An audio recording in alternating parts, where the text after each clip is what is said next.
여러분 안녕하십니까? 헬로티비 뉴스입니다. 첫 소식입니다. 경기 불안과 지역 상권의 쇠퇴로 자영업자와 소상공인들의 어려움이 이만저만이 아닙니다. 급기야 대기업과 온라인 유통망까지 골목 상권을 침범하면서 특단의 대책을 찾아야 할 때라는 목소리가 나옵니다. 이정화 기자의 보도입니다. 부천 골목상권연합회가 마련한 상권 활성화를 위한 백인 포럼. 부천 21개 상권의 상인회가 모인 연합체로 지난 2021년 출범했습니다. 코로나19 상황과 장기 경기 침체를 힘겹게 버텨온 상인들. 특단의 조치가 필요하다는 목소리가 나옵니다. 옛날처럼 손님들이 24시간 하면은 보통 1차 식사하시고 2차 호프집에서 하고 3차 하면은 노래방 정도 10시 이후에 오는데 그런 거의 문화가 없어졌어요. 왜냐하면 보통 10시, 11시 되면은 이제 집으로 거의 들어가니까 그런 걸로 해서 제일 타격받는 것이 부천 지역 소상공인과 자영업자 500여 명을 대상으로 조사한 결과 응답자 10명 가운데 8명이 지난해와 비교해 올해 매출이 줄었다고 답했습니다. 경영이 어려운 이유는 임대료와 세금, 인건비, 대출이자 순이었습니다. 매출이 감소한 원인으로는 경기 불안과 상권 쇠퇴를 비롯해 온라인 플랫폼 등장과 대기업 자본 등을 꼽았습니다. 코로나를 겪으면서 이게 엄청나졌어요. 대기업의 형태의 오프라인에서는 복합 쇼핑몰, 대형마트, 그다음에 온라인에 쿠팡이나 이런 것, 그다음에 배달앱, 시장 자체의 상권이 거의 완전 붕괴 직전으로 가는. 침체한 상권의 돌파구를 찾기 위한 실질적인 공공의 도움이 필요하지만 지자체 재정 상황에 따라 지원 여부가 갈릴 수 있는 것도 변수입니다. 지역과 연계된 특화된 그런 골목 상권 조성하는 것이 필요할 것 같은데 상권의 특성에 맞게 지원을 하는 것이 가장 필요할 것 같고요. 매칭 사업이라고 해도 매칭 비율이 다 엄연히 존재하는 거기 때문에 그런 것들을 세심하게 좀 따져볼 필요가 있다. 상인들은 또 주차장 설치나 노후시설 보수 등 물리적 환경 개선이 시급하다는 입장을 밝힌 가운데 이미 장기화된 위기를 극복할 만한 다양한 해법이 절실한 상황입니다. 헬로티비 뉴스 이정화입니다. 경매에 올라온 인천 지역 아파트 3건 중 2건은 주인을 찾지 못하고 있는 것으로 나타났습니다.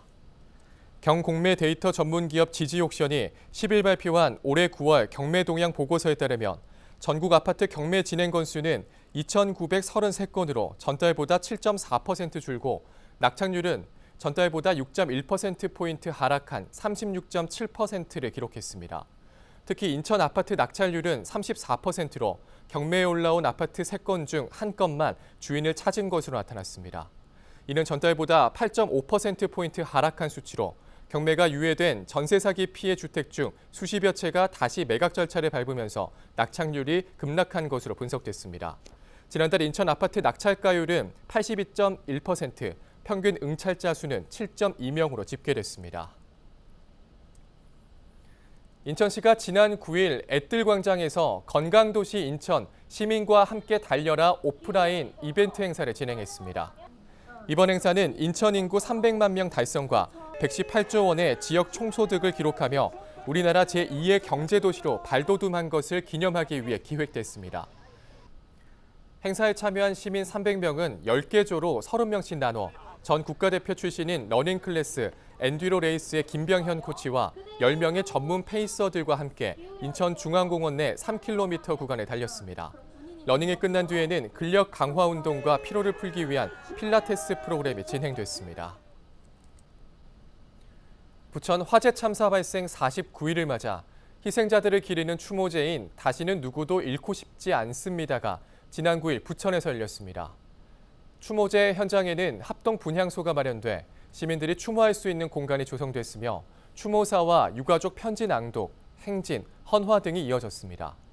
유가족 모임은 이번 추모제를 통해 철저한 진상규명과 유가족 현장 방문 허용, 부천시 부실 대응 사과, 철저한 소방 점검, 재발 방지 대책 수립 등을 한 목소리로 요구했습니다.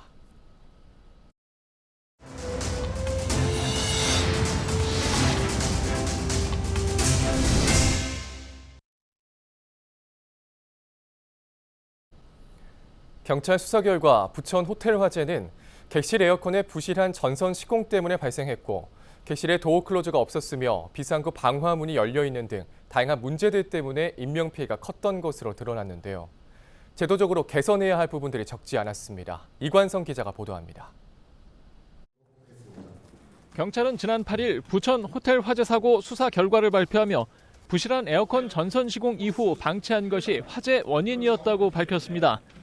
해당 객실 에어컨은 지난 2018년 5월 준공 14년 만에 교체됐는데 당시 호텔 소유주가 공사 난이도와 영업 지장을 이유로 전체적인 배선 교체 대신 기존 노후 전선 사용을 결정했다는 것입니다. 경찰은 당시 설치업자가 기존 전선에 새로운 전선을 연결하면서 안전장치 없이 절연 테이프로만 허술하게 마감했고 이후 에어컨 AS 기사가 문제가 생길 수 있다고 수차례 권고했는데도 호텔 관계자들이 방치했다고 판단했습니다.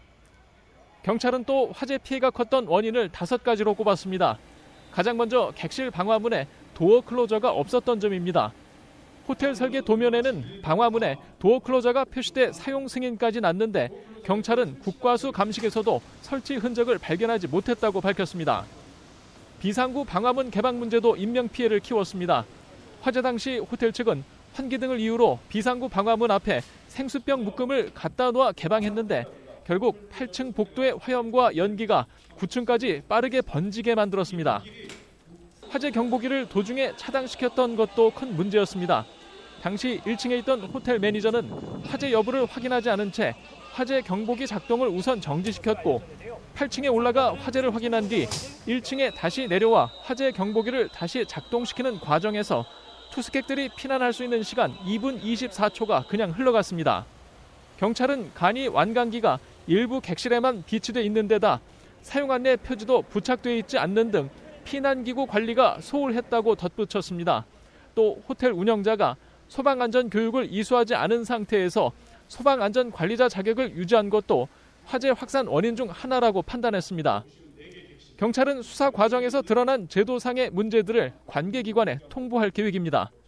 방화문은 설치가 되어 있었고 그 방화문이 제대로 역할을 하려면 도어 클로저가 설치되어 있어야 되는데 그 자체에 대해서는 지금 법에 규정이 없기 때문에 저희가 그 도어 클로저 설치에 대해서 법상 이거를 강행 규정으로 해야 되지 않겠나. 공기 안전매트 구조 과정에서 2명이 추락사한 사고와 관련해 경찰은 소방에 책임을 묻기 어렵다고 판단했습니다. 하지만 매트 설치 관련 매뉴얼이 없는 등 소방 구조 장비 운용에 문제가 있었다고 지적했습니다. 헬로티비 뉴스 이관서입니다. 인천 지역 산업단지 내 기업체들의 휴폐업 사례가 증가하고 있는 것으로 나타났습니다.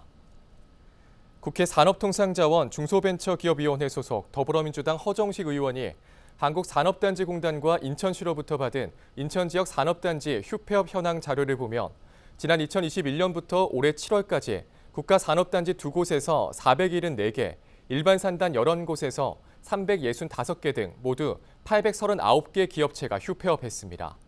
단지별로 보면 남동산단이 329개로 가장 많았고 이어 인천지방산단 171개, 한국수출산단 145개, 뷰티풀파크 115개, 송도지식정보산단 31개 순으로 나타났습니다. 특히 국가산업단지의 경우 40%가 넘는 기업이 지난 2023년에 휴폐업했으며 지방산단은 매년 증가했습니다. 인천 지역 소매 유통업체들이 올 4분기 경기를 부정적으로 전망하는 것으로 나타났습니다. 인천 상공회의소가 지역 내 65개 소매 유통업체를 대상으로 올해 4분기 경기 전망 지수를 조사한 결과 89를 기록했습니다. 지수가 100 이상이어야 다음 분기를 긍정적으로 전망한다는 뜻입니다. 인천 지역 소비자 물가지수 등락률이 1%대로 떨어지면서 올 최저치를 기록했지만 아직 소비자들이 물가 부담을 크게 느끼고 있는 것으로 분석되고 있습니다. 소매 유통업계의 4분기 매출 전망은 80으로 매우 부정적이었습니다. 동절기 유동인구 감소는 물론 제품 원가 상승이 주된 이유로 꼽히고 있습니다.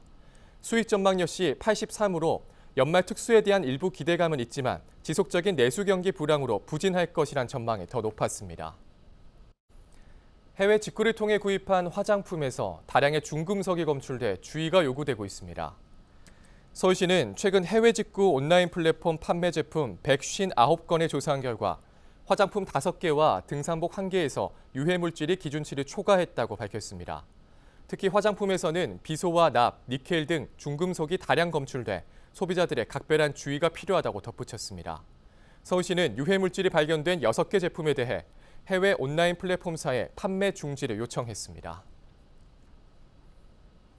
서울시 교육청이 내년도 공립교사 임용 후보자 시험 원서 접수를 마감한 결과 평균 3.53대 1을 기록했습니다. 이번 임용 시험에 공립학교 교사는 345명 선발해 1,217명이 지원해 평균 경쟁률 3.53대 1을 나타냈습니다. 분야별로는 유치원이 22.33대 1, 초등학교는 2.54대 1을 보였으며 특수학교의 경우 유치원은 3.45대 1, 초등학교는 3.17대 1을 기록했습니다. 또 국립학교 교사는 3명 선발해 15명이 지원해 5대 1을 기록했으며 사립학교 교사는 15명 선발해 154명이 지원해 10.27대 1의 경쟁률을 보였습니다. 1차 시험은 11월 9일 실시되며 시험 장소 등 구체적 내용은 11월 1일 누리집을 통해 발표됩니다. 경기도의회 운영위원회는 행정사무감사 신고제보센터를 개소하고 익명 제보 접수를 시작했습니다.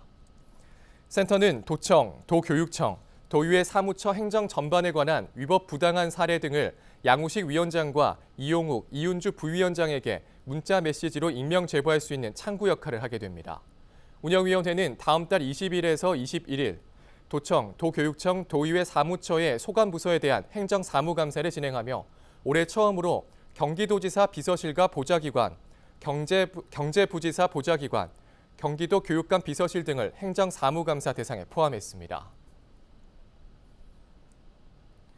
김동연 경기도지사는 8일 경기도 우려원장에 이필수 전 대한의사협회 회장을 경기도 시장상권진흥원장에 김민철 전 국회의원을 각각 임명했습니다. 두 개 공공기관장은 모두 도의회 인사청문 대상이지만 경기도의 요청에도 도의회가 인사청문 특별위원회를 구성하지 못해 결국 청문회 없이 임명하게 됐습니다. 도 관계자는 경기도 우려원장의 경우 비상경영체제와 산하 6개 병원장 선임 등으로 임명을 미룰 수 없고 경기도 시장상권진흥원장도 올해 초부터 공석인 상태라 임명이 시급하다고 말했습니다. 이에 대해 도의회 국민의힘은 정식 인사청문회를 거치지 않고 도민에게 검증받지 못한 채 일방적으로 강행된 인사는 인정하지 못한다며 더불어민주당 소속 보건복지위원장과 경제노동위원장의 주도하에 경기도 우려원장과 경기도 시장상권진흥원장 후보자에 대한 인사청문회 개최를 강력히 요구한다고 밝혔습니다. 국민의힘은 인사청문회 개최 시까지 보건복지위와 경제노동위 일정에 불참하겠다고 전했습니다. 경기도와 경기도 일자리재단 KB국민은행이 신성장산업 중소기업 채용 활성화와 청년 일자리 확대를 위해 2024 경기도 KB 굿잡 페스티벌을 개최했습니다. 올해는 경기도에서 처음으로 개최됐으며 경기도청과 경기도 일자리재단이 공동 주최를 맡았고 박람회에는 경기도 소재 기업 등 200여 업체의 인사 담당자가 참석했습니다. 김동연 경기도지사는 개막식에 참석해 저도 수많은 엉덩방아 찍기와 삼진에 당한 경험이 있다며 실패를 두려워하지 않고 열심히 도전했으면 좋겠고 앞으로 여러분에게 전개될 수많은 도전 과제에 당당히 맞서는 청년들이 됐으면 좋겠다고 당부했습니다. 앞으로 인천 지하철에서도 교통카드를 꺼내지 않고도 자동으로 결제되는 태그리스 결제가 시행됩니다. 태그리스 결제는 지하철 게이트를 지나가기만 하면 자동으로 결제되는 시스템입니다. 인천교통공사와 팀원이는 지난 2월 태그리스 게이트 설치 확대 상용화를 위한 업무 협약에 따라 인천 지하철 모든 역사에 태그리스 게이트를 설치하기로 했습니다. 우선 올 상반기 인천 2호선 모든 역사와 1호선 3개 역사, 7호선 인천 구간에 태그리스 시스템을 구축해 지난 8일부터 시행에 들어갔습니다. 교통공사는 서비스 범위를 단계적으로 확대해 오는 2025년까지 인천 지하철 전 역사에 구축할 계획입니다. 태그리스 시스템 도입이 완료되면 게이트 혼잡도가 크게 줄어들고 교통 약자들의 불편도 개선될 것으로 기대되고 있습니다. 네, 오늘 저희가 준비한 소식은 여기까지입니다. 시청해주신 여러분 고맙습니다.